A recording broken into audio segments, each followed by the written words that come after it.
Where are we? What is this place? Who created it? What are we here for?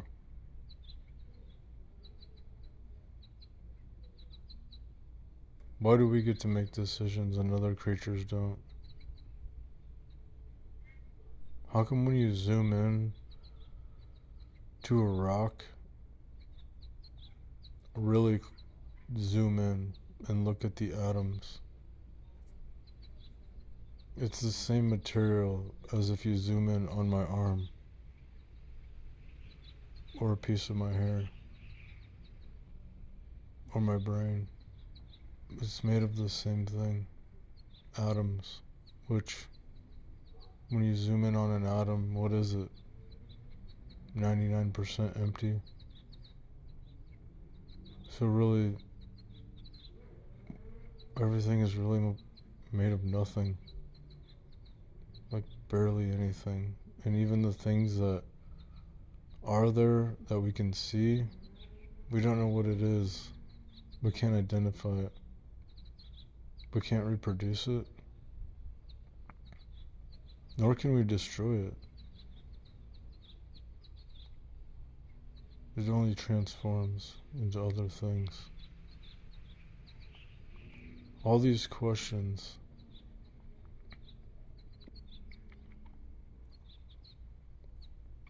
can be answered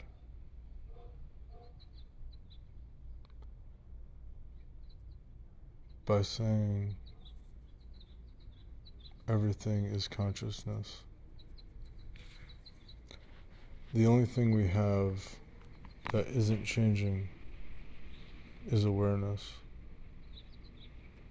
Everything in our perception, our sensations that we feel, emotions that we feel, our thoughts, our sight, hearing, smells, taste, touch, everything is always changing. Nothing stays the same. You can't hold on to anything. And if you try, suffering ensues.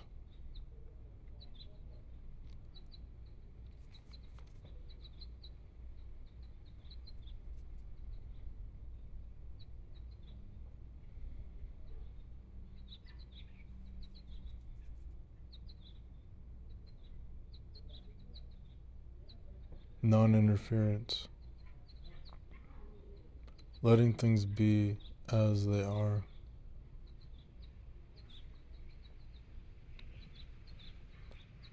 Not getting involved in trying to change things or control things. Not being dependent on outcomes. We can make decisions,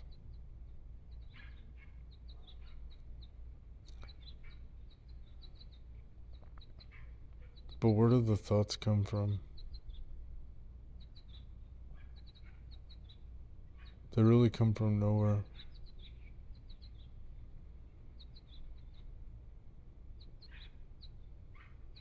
I've heard of it described as dependent arising. That everything is dependent on this and that. And if this exists, then that exists. And if that ceases to exist, that this ceases to exist.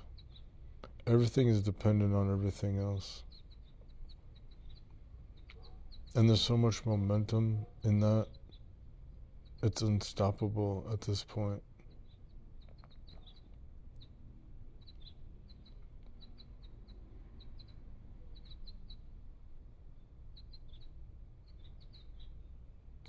The cooperative components of everything and the forces of nature are unstoppable.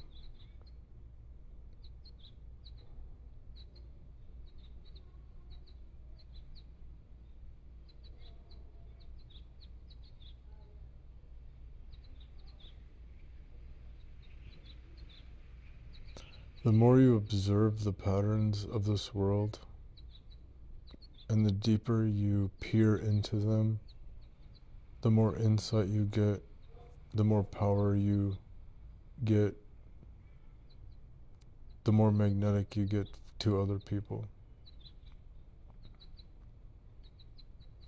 People are attracted to other people that are not going with the pattern of society, that go against the norms, and they're confident about it because they know who they are. They are infinite. They found their core. They're back to default. 100%? No. But a much larger percentage than your average person on Earth. They're beyond survival mode.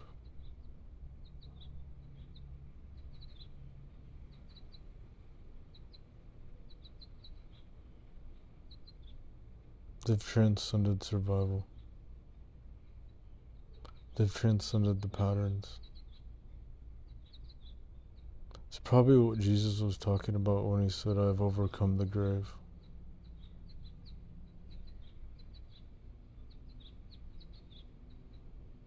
And he'll live forever.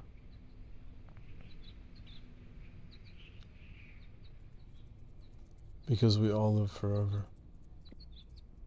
Our being.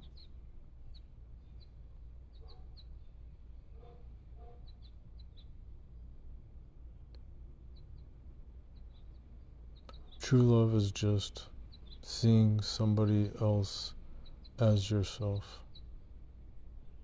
That's why we love our kids so much. We see beyond their faults. We see beyond their conditioning. We see their core, and we love them unconditionally. We only let go of the faults and the conditioning because they are our children, and they came from us.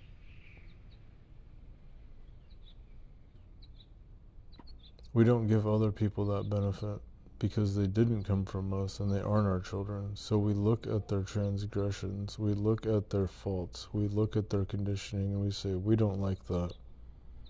Therefore, the love decreases to those people. But if we could overcome that, if we could accept ourselves, if we could not judge ourselves, if we could be open and open our hearts to ourselves, then we could do that with other people.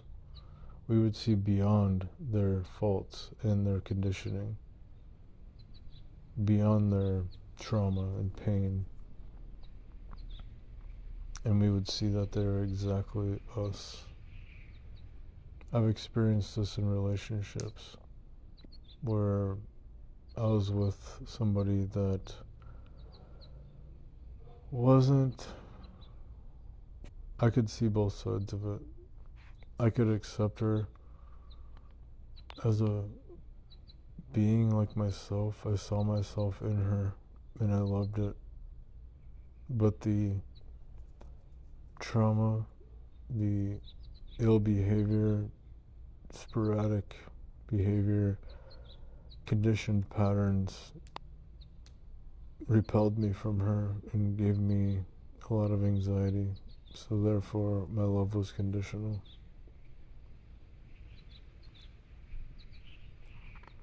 Which is okay, because everything is okay.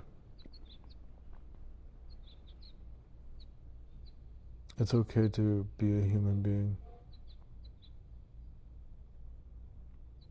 We can only try.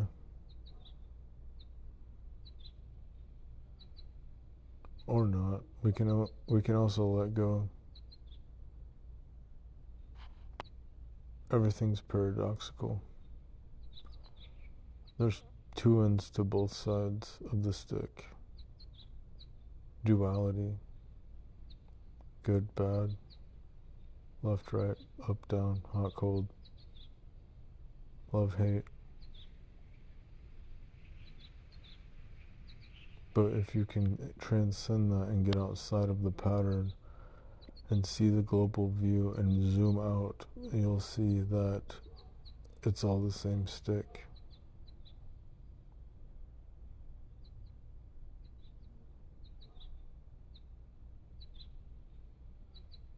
It takes time for that to sink in. It takes a remembrance to have that stick. It's just something we forget. And sometimes we wake up to it and we're like, yes, that feels so much better. That I don't have to be in this contrast all the time. What are, like, feeling good or bad about things or judging things. I don't have to do that. It's a load off your shoulders. But it can pull us back in pretty easily. The first time somebody cuts you off in traffic, the first time somebody talks to you harshly, the next time somebody screws up your order or betrays you.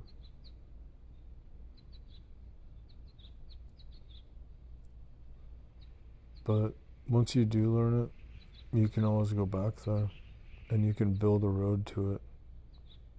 The more you remember it, the more you go back to it and see the whole stick and not just the good and not just the bad.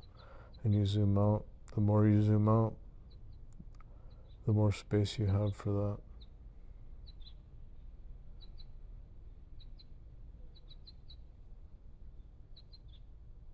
The more peace you have. The more joy. The more rest.